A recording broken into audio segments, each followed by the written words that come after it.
चतुर्थी है और आज के दिन ही करवा चौथ का व्रत भी रखा जाएगा। तो आज की इस वीडियो में आप सुनिए चौथ माता की कथा और भगवान विघ्नहर्ता गणेश की कथा।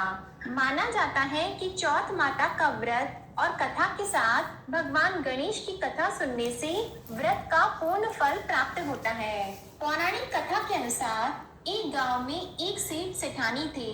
उनके एक बेटा और एक बहू थे। बहू सबको भोजन करा के फिर स्वयं भोजन करती थी। एक पड़ोसन ऐसी भी थी जो रोज पूछती थी कि बहू आज क्या बनाया है, क्या खाया है। तो बहू कहती ठंडो बासी। एक दिन उसके पति ने ऐसा सुनकर विचार किया कि आज तो पकवान बनाए जाएं, फिर देखें कि मेरी पत्नी क्या कहती है। उसने तरह तरह के पकवान बनवाए और घर के सभी लोगों ने एक साथ बैठकर भोजन किया। आज भी पड़ोसन ने पूछा तो बहू ने कहा कि ठंडो बासी। सेठ के लड़के ने सोचा हो न हो कोई बात अवश्य है जिससे कि मेरी पत्नी ऐसा कहती है। उसने पत्नी से पूछा तुम रोज ठंडो बासी खाया ऐसा क्यों कहती हो, जबकि हम सबने एक साथ बैठकर कई तरह के पकवान खाए। उसकी पत्नी बोली हम जो खा रहे हैं वह बाप बूढ़ों की कमाई है। जिस दिन आप कमा कर लाओगे उस दिन मैं समझूंगी कि ताजा भोजन कर रहे हैं। अब एक दिन लड़के ने माँ से कहा मैं एक बड़े शहर में कमाई करने जा रहा हूँ। माँ बोली बेटा अपने पास इतना धन है कि खाया नहीं खत्म होगा। माँ के मना करने पर भी बेटे ने स्वयं कमाने का दृढ़ निश्चय कर लिया और जाते समय पत्नी से कहा मैं जब तक कमाकर बहुत सा धन लेकर न आऊं तुम चूल्हे की आग मत बुझने देना। एक दिन चूल्हे की आग बुझ गई तो वह मन ही मन घबराने लगी, कहीं मेरे पति पर संकट तो नहीं आन पड़ा। जल्दी से पड़ोस में से आग लाकर चूल्हे में रख दूं, ऐसा विचार करके पत्नी पड़ोस में गई। वहाँ पड़ोसन चौथ माता का व्रत और पूजन कर रही थी। पड़ोसन ने कहा थोड़ी देर में आकर ले जाना। तो बहू ने पड़ोसन से पूछा आप यह व्रत क्यों करती हैं? इससे क्या मिलता है? पड़ोसन ने कहा चौथ माता के इस व्रत को करने से अन्न और लक्ष्मी मिलती है और अपनी मनोकामनाएं पूर्ण होती हैं। अब बहू भी चौथ माता का व्रत करने लगी। दीवार पर उसने चौथ माता का चित्र बनाया। उस दिन घी और गुड़ का चूरमा बनाकर रात्रि को चंद्रमा को अर्घ देकर उसने भोजन किया। ऐसा करते करते बहुत दिन हो गए। चौथ माता ने उस बहू के पति को सपना दिया कि साहूकार का बेटा तू जागे कि सोवे, तेरी पत्नी तुझे बहुत याद कर रही है, घर जाकर उसकी चिंता मिटा दे। तू दुकान खोलकर कंको केशर का पगलिया बना के बैठ जाना, आज तेरा हिसाब किताब चुकता हो जाएगा।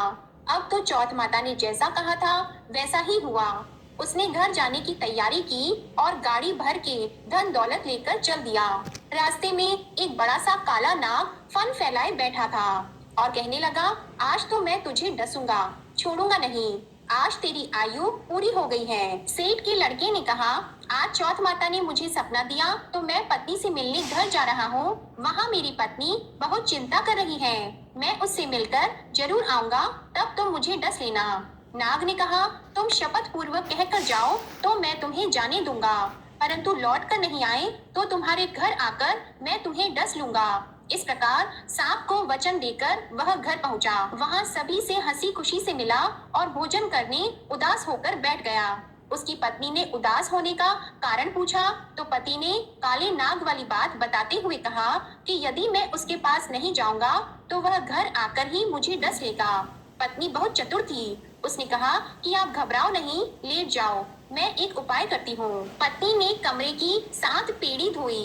पहली पेड़ी पर रेत, दूसरी पर इत्र, तीसरी पर गुलाल फूल, चौथी पर कंको केशर, पांचवी पर लड्डू पेड़ा, छठी पर गादी गलीचा और 7वीं पेड़ी पर दूध का कटोरा भरकर रख दिए। लेटेस्ट फैशन ढूंढने का एंडलेस सर्च।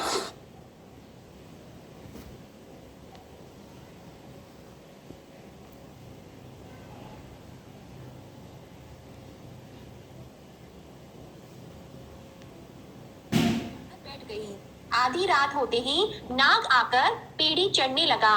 पहली पेड़ी पर रेत में लौट गया और कहने लगा कि सेठ की बहू ने आराम तो बहुत दिया पर वचनों से बंध कर आया हूँ, सो डसूंगा अवश्य ही। इसी प्रकार सातों पीढ़ियों पर नाग आराम करता हुआ और कहता हुआ कि डसूंगा जरूर कमरे में जाने ही वाला था कि चौथ माता ने विचार किया कि मैं इसे नहीं बचाऊंगी तो संसार में धर्म कर्म और व्रत पूजन को कौन मानेगा।